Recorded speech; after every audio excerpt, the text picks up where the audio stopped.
نحمده ونصلي على رسوله الكريم أما بعد فأعوذ بالله من الشيطان الرجيم بسم الله الرحمن الرحيم واتل عليهم نبأ إبراهيم إذ قال لأبيه وقومه ما تعبدون قالوا نعبد أصناما فنظل لها عاكفين قال هل يسمعونكم إذ تدعون أو ينفعونكم أو يضرون قالوا بل وجدنا آباءنا كذلك يفعلون قال أفرأيتم ما كنتم تعبدون أنتم وآباؤكم الأقدمون فإنهم عدو لي إلا رب العالمين الذي خلقني فهو يهدين والذي هو يطعمني ويسقين وإذا مرضت فهو يشفين والذي يميتني ثم يحيين والذي أطمع أن يغفر لي خطيئتي يوم الدين واتل عليهم نبأ إبراهيم اور پڑھ دیجیے ان پر خبر ابراہیم علیہ السلام کی اذ قال لأبيه وقومه جب انہوں نے کہا اپنے باپ اور اپنی قوم سے ما تعبدون کن کی عبادت کرتے ہو تم قالوا نعبد اصناما انہوں نے کہا ہم عبادت کرتے ہیں بتوں کی فنظل لها عاکفین پس ہو جاتے ہیں ہم ان کے لیے مجاور بن کر بیٹھنے والے قال هل يسمعونكم حضرت نے فرمایا کیا وہ سنتے ہیں تمہیں اذ تدعون جب تم ان کو پکارتے ہو او ينفعونكم یا وہ تمہیں نفع دیتے ہیں او یضرون یا نقصان پہنچاتے ہیں قالوا تو انہوں نے کہا بل وجدنا آباءنا بلکہ ہم نے پایا اپنے بڑوں کو کذالک یفعلون اسی طرح وہ کرتے تھے قال افرأیتم ما کنتم تعبدون فرمایا مجھے یہ بتاؤ کہ جن کی تم عبادت کرتے ہو انتم وآباؤکم الاقدمون تم بھی اور تمہارے پہلے بڑے بھی فإنہم عدو لی الا رب العالمین پس بے شک وہ دشمن ہے میرے لیے سوائے رب العالمین کے الذی خلقنی وہ ذات جس نے مجھے پیدا کیا فَهُوَ يَهْدِينِ پس وہی مجھے ہدایت دیتا ہے وَالَّذِي هُوَ يُطْعِمُنِي وَيَسْقِينِ اور وہی ذات جو مجھے کھلاتا ہے اور پلاتا ہے وَإِذَا مَرِضْتُ فَهُوَ يَشْفِينِ اور جب میں بیمار ہو جاتا ہوں تو بس وہی مجھے شفا دیتا ہے وَالَّذِي يُمِيتُنِي ثُمَّ يُحْيِينِ اور وہی ذات ہے جو مجھے موت دیتا ہے پھر مجھے زندہ کرے گا والذی اطمع ان یغفر لی خطیئتی یوم الدین اور وہی ذات ہے جس سے میں امید رکھتا ہوں کہ وہ بخشش کرے گا میرے لیے میری خطاؤں کو جزا والے دن سبحان ربک رب العزت عما یصفون وسلام على المرسلين والحمد لله رب العالمين.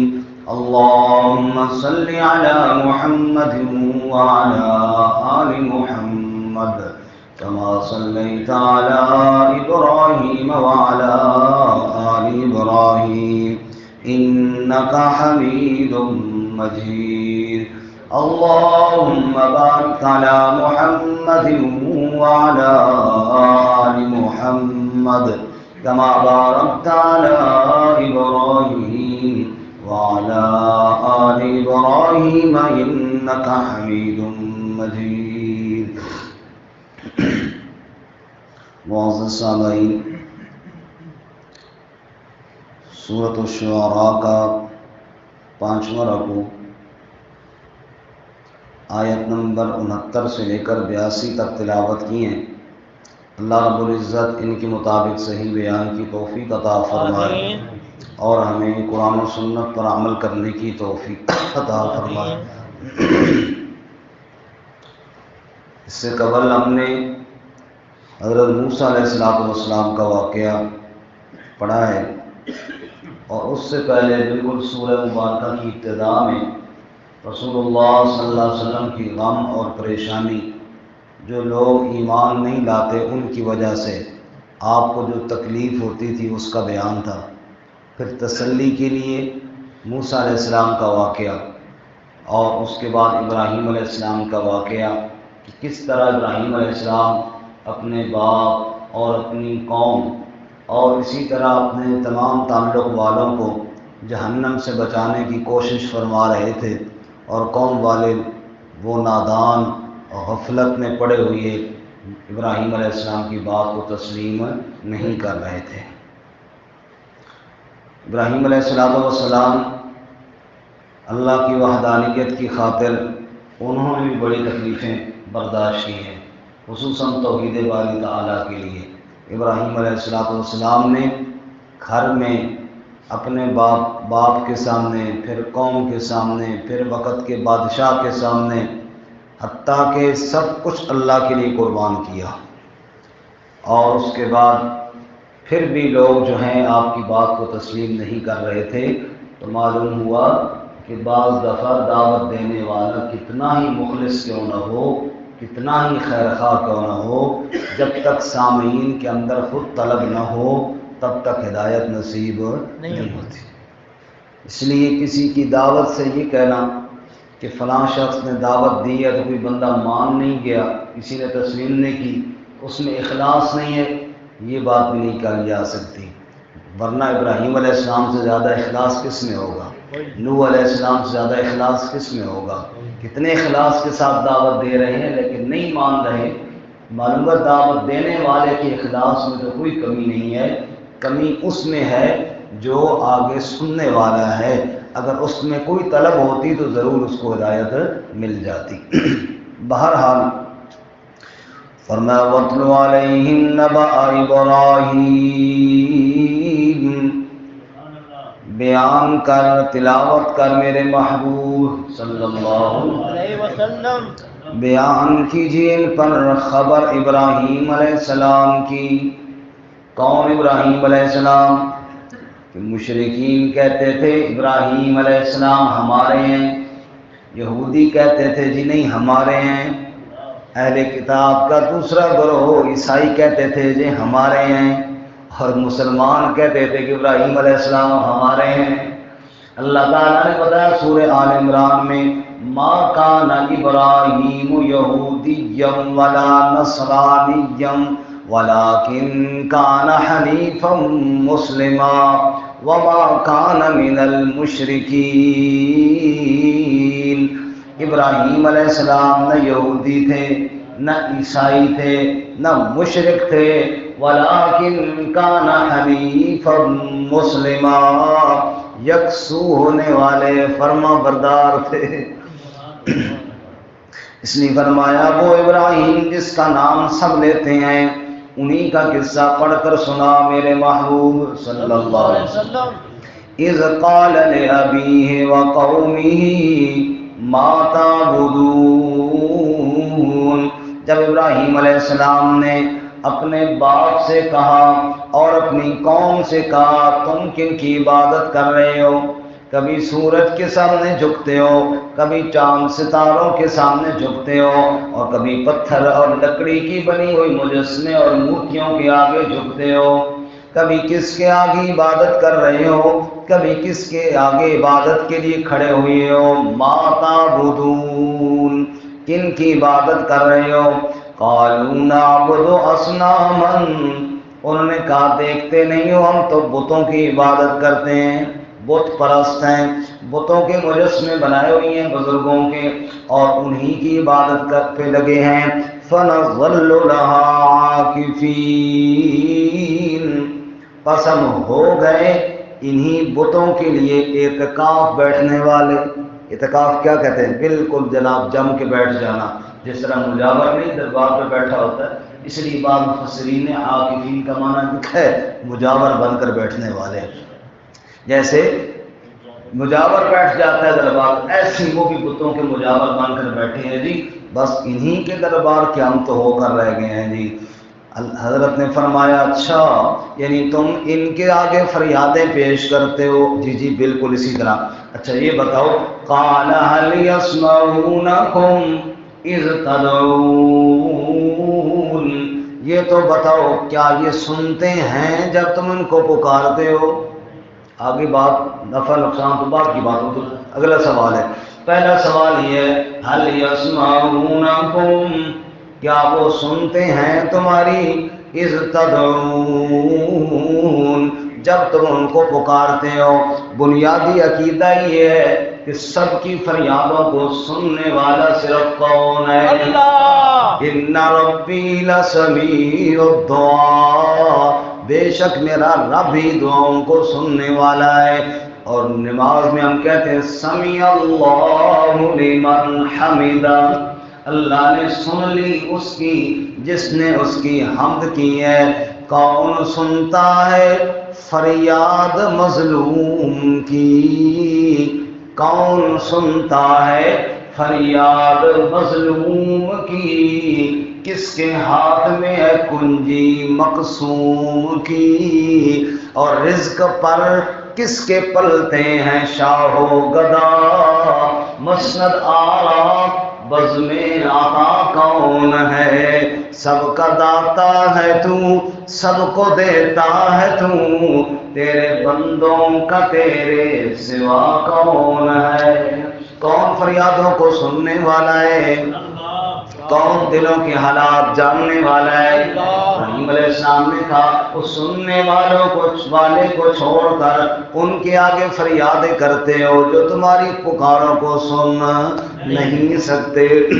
قال هل يسمعونكم اذ تدعون، یہ تو بتاؤ نا کیا وہ سنتے ہیں جب تم ان کو پکارتے ہو؟ او ينفعونكم، یا وہ تمہیں نفع دے سکتے ہیں؟ او یضرون، یا نقصان دے سکتے ہیں؟ نہ نفع نہ نقصان، نہ سننا نہ کچھ کرنا، نہ لینا اور نہ دینا، رب کو چھوڑ کر ان کے آگے کھڑے ہوئے ہو۔ ارے کتنے نادان ہو، جو دلوں کی دھڑکنیں بھی سنتا ہے اس کو چھوڑ کر ان بے جان کے سامنے تم کیوں ہاتھ پھیلا رہے ہو؟ اللہ، کتنے خوبصورت انداز میں سمجھایا جی۔ پھر کہو سبحان اللہ۔ قالو، اب قوم کا جواب، کہنے لگے سنتے ہیں یا نہیں، کچھ دے سکتے ہیں یا نہیں، چھوڑو ان باتوں کو۔ بل وجدنا آباءنا، بلکہ ہم نے اپنے بڑوں کو دیکھا، کذالک یفعلون، وہ اس طرح کیا کرتے تھے، پتہ شتہ کوئی نہیں کہ کوئی گل اگے سنتے بھی ہیں یا نہیں، بس باپ دادا کو دیکھا وہ اس طرح کیا کرتے تھے، ہم نے بھی جناب دیکھتے دیکھتے شروع کر دیا، آگے تفصیل کا ہمیں پتہ اللہ، کتنی جہالت ہے، وہ پتہ ہی نہیں ہے کہ جس کے سامنے میں کھڑا ہوں اس کو میرے حالات کا پتہ بھی ہے۔ اب نتیجہ یہ نکلا کہ جب قرآن مجید کی آیات کی ضربیں لگی اب مشرکین نے بعض دفعہ یہ جھوٹے گھڑنے بھی شروع کر دیے. بادشاہ گھر سے نکلتے ہیں تو پہلے ہی مرشد کو پتہ چل جاتا ہے. یہ تسلی دینے کے لیے، یہ تسلی دینے کے لیے. اور پھر عجیب و غریب کہانی آج کل تو اب اس دور کے اندر بھی موجود ہیں. فیس بک پہ آپ سنیں کہ جناب حضرت شیخ عبد القادر جیلانی رحمۃ اللہ علیہ قبر میں گئے تو منکر نکیر آئے. انہوں نے پوچھا مر ربوں کا. حضرت شیخ عبد القادر جیلانی نے ایک ہاتھ میں منکر کو پکڑ لیا، دوسرے ہاتھ میں نکیر کو پکڑ لیا. مر ربوں کا علی گل بعد پہلے میرے سوال کا جواب دے، پہلے میرے سوال کا جواب دو. بادشاہ شیخ عبد القادر تو تڑی نہیں لا دیتی ہے. وہ جناب منکر نکیر دونوں کو پکڑ لیا. انہوں نے کہا جی وہ تو ڈر گئے کہ یا اللہ یہ تو بڑا مسئلہ خراب ہو گیا ہے. ان بڑا مر ربوں کا والی بات بعد میں، پہلے یہ بتاؤ جب اللہ نے کہا تھا سجدہ کرو تم نے کیوں نہیں کیا تھا؟ انہوں نے آخا جی گل سنو، اسی صرف دو تو نہیں ہیں آنا اور بھی تھے. فرمایا تسی نے جواب دیو نا پہلے. اچھا جی اسی پھر اللہ تعالیٰ کو پوچھ کیا ہوا؟ فرمایا نہیں آپ کو چھوڑوں گا تو آپ واپس کیسے آؤ؟ کہا جی نہیں ضرور. اچھا چلو ایک کو پکڑ کے رکھتا ہوں، ایک پوچھ گیا. یہ کہانی گڑی ہے. بتاؤ بھائی اس سے بندہ پوچھے جو بیان کر رہا ہے بھائی یہ معاملہ تو ہوا ہے قبر میں. کہاں ہوا ہے؟ قبر میں. آپ کو خبر کس نے دی ہے؟ آگے کوئی پوچھنے والا نہیں ہے. کسی کے ذہن میں یہ نہیں آیا کہ یار پوچھیں مولوی صاحب کو، یہ معاملہ تو قبر میں ہوا ہے نا. تو آپ کو کس نے خبر دیا کہ یہ سارا کچھ قبر میں ہوتا رہا؟ لیکن بس آگے جی واہ واہ اور سبحان اللہ کیے جا رہے ہیں. اس لیے میرے بھائیوں یہ ساری باتیں تبھی آئیں کہ جب امت نے قرآن مجید کو چھوڑا ہے، اللہ کی کتاب سے دوری ہوئی، پھر قصے کہانیاں اور جھوٹی باتوں نے جگہ لی اور ایمان کا بیڑا غرق کر دیا. بہرحال قالوا بل وجدنا آباءنا كذلك يفعلون، کہنے لگے ہم نے اپنے بڑوں کو پایا وہ اس طرح کیا کرتے تھے. اچھا قال فرأيتم ما كنتم تعبدون، اچھا سنو بھائی جن کی تم عبادت کرتے ہو، انتم وآباؤکم الاقدمون، تم بھی اور تمہارے پہلے بڑے بھی. میرا عقیدہ ابراہیم علیہ السلام کہتے ہیں میرا نظریہ بھی سنو ان کے بارے میں. فَإِنَّهُمْ عَدُوٌّ لِّي إِلَّا رَبَّ الْعَالَمِينَ، بے شک وہ سب میرے دشمن ہیں سوائے رب العالمین کے. اس پہ ذرا غور کرنا، اس کا کیا مطلب ہے؟ وہ سب میرے دشمن ہیں سوائے رب العالمین، اس کا کیا مطلب؟ ایک مطلب تم کہتے ہو نا ہمارے باپ دادا یوں کرتے رہے، تو وہ تمہارے باپ دادا جو کرتے رہے سب غلط، سب غلط. میری ان کے ساتھ دشمنی یعنی میری ان کے ساتھ موافقت ہو نہیں سکتی. ہاں الا رب العالمین، اگر تمہارے باپ دادا میں کوئی رب العالمین کی عبادت کرتا تھا تو وہ میرا دوست ہے. اگر تمہارے باپ دادا میں کوئی رب العالمین کی خالص عبادت کرنے والا تھا تو وہ تو ہے میرا دوست، اس کے ساتھ میری کوئی دشمنی نہیں. ورنہ جس نے تمہارے باپ دادا میں شرک کیا میرا اس کے ساتھ کوئی تعلق نہیں. تو یہاں پہ مراد وہ باپ دادا ہے. دوسرا مطلب یہ ہے کہ جن کی تم عبادت کرتے ہو وہ تمہارے معبود، ان کے ساتھ میری دشمنی ہے سوائے رب العالمین. بھائی ان معبودوں کے ساتھ کیا دشمنی ہے؟ ایک سوال پیدا ہوتا ہے. اس سوال کا جواب ذرا آپ 26واں پارہ نکالیں، بالکل پہلا صفحہ ہے، سورت کا نام الاحقاف، 26ویں پارے کا پہلا صفحہ، آیت نمبر 5، پارہ نمبر 26، بالکل 26ویں پارے کا پہلا صفحہ ہے.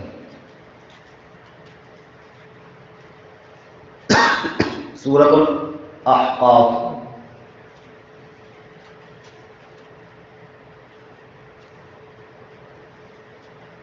چھبیسویں پارے کا پہلا صفحہ، آیت نمبر 4 ختم ہو رہی ہے اور آیت نمبر 5 شروع ہو رہی ہے. جی